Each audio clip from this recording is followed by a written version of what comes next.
मित्रों, आज की नई कहानी है बहू का फैसला। तुमने सूट पहना है सुधा। स्कूल जाने के लिए तैयार हुई। सुधा को देखते ही उसकी सास विमला जी बोली। सुधा मुस्कुराकर अपने बैग में लंच का डब्बा रखने लगी। 2 साल पहले शादी हुई थी अनूप से सुधा की। अच्छा खाता पीता परिवार, अनूप सा इंजीनियर दामाद, और क्या चाहिए था। सुधा को भी कोई आपत्ति नहीं थी। परिवार भी छोटा, सास ससुर, उसके पति अनूप और एक देवर विनय। ससुर बिजली विभाग में रिटायर्ड पदाधिकारी थे और सासू माँ कड़क मिजाज गृहिणी। अनूप भी बिजली विभाग में ही इंजीनियर था और देवर जी इंजीनियरिंग के दूसरे सेमेस्टर की परीक्षा देकर 1 हफ्ते बाद घर आने वाले थे। सुधा खुद भी सेकेंडरी स्कूल में 10वीं की रसायन विज्ञान की शिक्षिका है। सुधा की तरफ से कोई जवाब नहीं आया तो सासू माँ फिर से वही सवाल दागती हैं। मैंने कुछ पूछा है? तुमने सूट पहना है सुधा। मैंने पहले ही दिन कहा था कि साड़ी के अलावा कुछ नहीं डालना है। नौकरी कर रही हो, ये कम है क्या? फिर बड़बड़ाते हुए खुद से कहती हैं, मेरी सास ने कभी सूट की तरफ देखने भी नहीं दिया। पूरी जिंदगी उनके मन का ही किया मैंने, जिसे सुधा सुन लेती है। ऐसी कितनी बातें वो प्रायः रोज सुनाती हैं। कुछ कहना ही चाहती है कि अनूप आ जाते हैं। सुधा, देर हो रही है, चलो जल्दी तुम्हें स्कूल भी पहुंचा दूं, नहीं तो ऑटो या बस से धक्के खाते जाना। कहते हुए अनूप माँ को प्रणाम कर बाहर निकल जाता है। माँ, आकर बात करती हूँ, नहीं तो आपके सुपुत्र का गुस्सा तो आप जानती ही हैं। सुधा बैग लेकर अपने चप्पलों को हड़बड़ी में पैर में डाल सासू माँ को प्रणाम कर कहती है। उधर से ससुर जी, जो तब से चुपचाप बैठे देख रहे थे, बोल पड़ते हैं। माँ पर ही गया है, ये खुद को शेरनी समझती है, वो खुद को शेर समझता है। अनूप, आ रही हो कि मैं निकलूं? सुधा आई, ससुर जी को प्रणाम करते हुए भागती है। अनूप, इतनी देर इंतजार नहीं कर सकता मैं, कोई और उपाय देख लो तुम। कहते हुए गाड़ी स्टार्ट करता है। ये तो रोज का है, कौन जवाब दे सोचकर अपनी किताबें देखने लगती है। अनूप, और ये क्या पहन रखा है तुमने? माँ को ये सब बिल्कुल पसंद नहीं है, पहले ही बता चुकी है वो। सुधा, इसके बारे में शाम को बात करेंगे।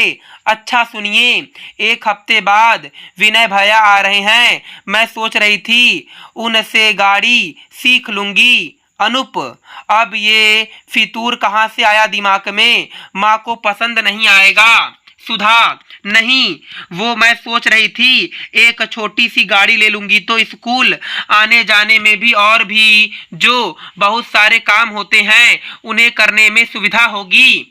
अनूप, आ गया तुम्हारा स्कूल। सुधा, हाँ बाय बोलकर सिर झटकते हुए स्कूल में प्रवेश करती है। सुधा का मानना होता है कि अपने कार्य क्षेत्र पर बाहर के किसी तनाव के साथ नहीं जीना चाहिए, नहीं तो अपने कार्य के प्रति ईमानदार नहीं हो सकेगी। और उसका सिर झटकने का मतलब होता है सारे तनाव से मुक्ति, और ऐसे वो अपनी ऊर्जा की बचत भी कर लेती है।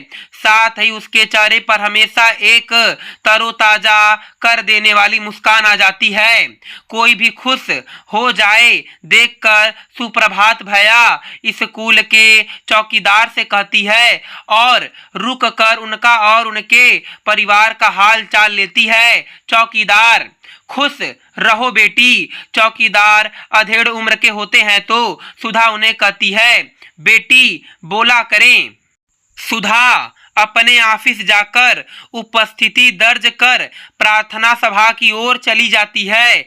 घड़ी देखती है तो प्रार्थना सभा शुरू होने में 10-15 मिनट बचे होते हैं तो सोचती है स्कूल का एक राउंड ही लगा लें। स्कूल की छुट्टी दोपहर के 2 बजे हो जाती है। निकलते निकलते और घर पहुँचते पहुँचते 3:30 हो ही जाते हैं। दिन का खाना बनाने के लिए उसने एक हेल्पर रखी हुई है जो सास ससुर को दोपहर का खाना खिलाकर जाती है।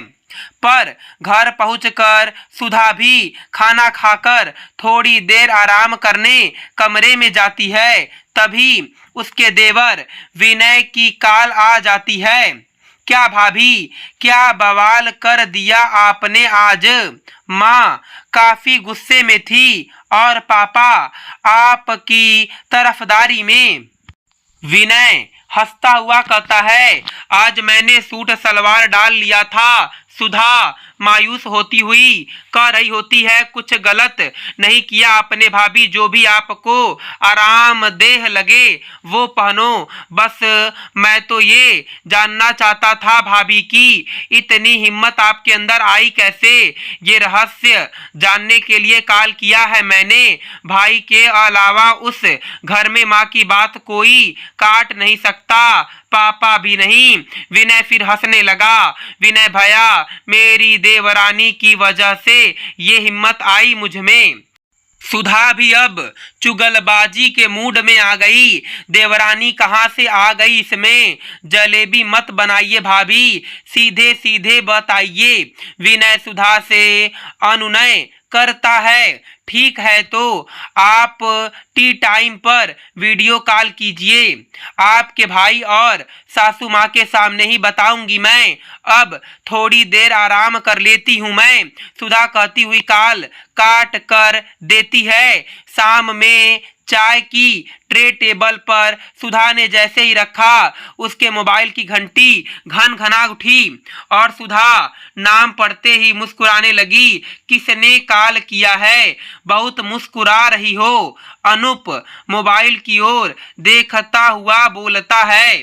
विनय भैया की कॉल है। सुधा कॉल लेती है। विनय वीडियो कॉल पर होता है। हाँ भाभी, बताइए अब आपके इस दुरूह कार्य के पीछे का कारण। सबको प्रणाम बोलकर विनय असल मुद्दे पर आ जाता है। एक बात बताओ विनय, जब एक बार बात हो गई तो तुमने दोबारा बिना किसी खास कारण के कॉल क्यों किया? सिर्फ वक्त की बर्बादी है ये। विनय की माँ गरजती हुई बोली। बच्चे का मन किया सबसे बात करने का तो कर लिया उसने दोबारा कॉल। तुम भी ना विमला, बोलकर विनय के पापा हाल चाल पूछने लगे। हाँ तो भाभी बताइए, विनय सुधा से कहता है। क्या बताना है? सुधा की तरफ देखते हुए अनूप पूछता है। दोपहर में विनय भैया ने मैंने सूट सलवार पहनने का दुस्साहस क्यों किया ये पूछा था, तो मैंने कहा था कि टी टाइम पर सबके समक्ष बताऊंगी। हाँ तो मैंने रिश्तों की बचत के लिए सूट सलवार पहनने का दुस्साहस किया। अब आप सब पूछेंगे कैसे? सुधा कहती है, जब से मैं आई हूँ माँ ने जो जो कहा सब कुछ करती रही हूँ मैं। और माँ मुझे मेरे मन का करने देना नहीं चाहती हैं। उसके पीछे एक ही कारण है, माँ का पूर्वाग्रह। मेरे अरमान और माँ का पूर्वाग्रह जैसे अभी टकराते हैं उसी तरह कल को मैं और मेरी देवरानी टकराएंगे। सुधा सांस लेने के लिए रुकती है। माँ कुछ भी मना करने से पहले या बाद में कहती हैं, मेरी सास ने भी मुझे मेरे मन का कभी नहीं करने दिया। अब कल जब मेरी देवरानी आएगी तो बहुत कुछ बदल चुका होगा। हो सकता है जो उसकी इच्छा हो वो वही पहने वही खाए आए जाए और कोई मना ना करे। तब उस स्थिति में मुझे कुड़न होगी और मैं उसे सुनाऊंगी जबकि उसकी कोई गलती नहीं होगी। फिर भी मेरे पूर्वाग्रह का निशाना वही होगी और इससे एक नहीं सारे रिश्तों में तनाव और आ जाएगा। रूपा सासू माँ की तरफ देखते हुए बोलती है, इसलिए मैंने सोचा सीमा के अंदर रहकर जो मेरी इच्छा है वो मैं करूं, जिसमें आरामदायक कपड़े, गाड़ी ड्राइवर करना सीखना, ऐसी ही और भी इच्छाएं हैं। बस भविष्य के लिए घर के रिश्तों की बचत की एक छोटी सी मुहिम है मेरी ये। ना मैं मेरे आराम को मारूंगी और तब ना किसी के अरमान देखकर मुझे कुड़न होगी।